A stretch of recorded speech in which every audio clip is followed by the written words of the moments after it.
Faire changer les choses grâce aux jeunes, voilà le message d'espoir que le Dr Mukwege a voulu faire passer auprès des différents élèves présents. Sa venue à Jodogne est pour lui une réelle opportunité de s'adresser à la jeune population qui constitue l'avenir. Je viens de passer une journée exceptionnelle puisque j'étais avec des jeunes.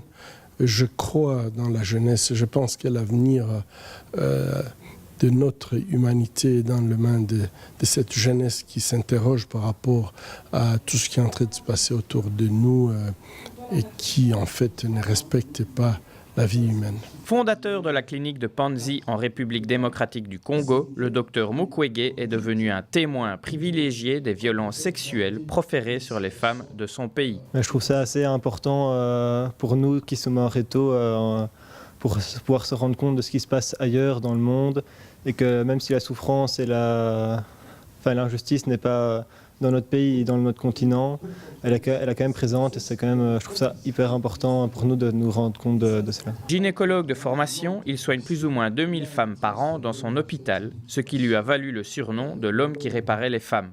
Au fil des années, il est devenu un véritable militant des droits humains congolais. Je crois qu'à la perspective de donner l'occasion aux élèves de rencontrer quelqu'un comme lui, c'est inoubliable et c'est très rare.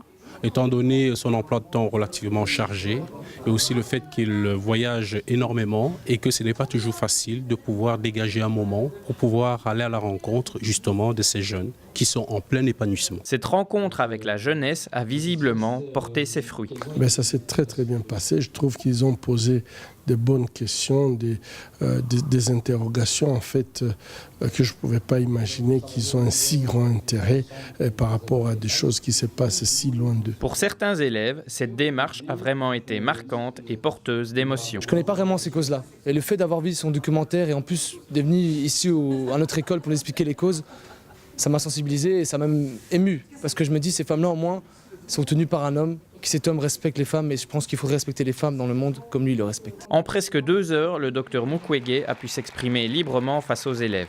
2 heures supplémentaires dans son combat pour stopper toutes ces violences proférées dans son pays. Et hier en soirée, Denis Mukwege et Marguerite Barankitse ont été reçus au château de l'Ardoisière, toujours à Jodogne. Ils ont été accueillis par plusieurs personnalités, dont le député européen Louis Michel. Ces 2 personnalités ont été mises à l'honneur par la Fondation pour l'égalité des chances en Afrique.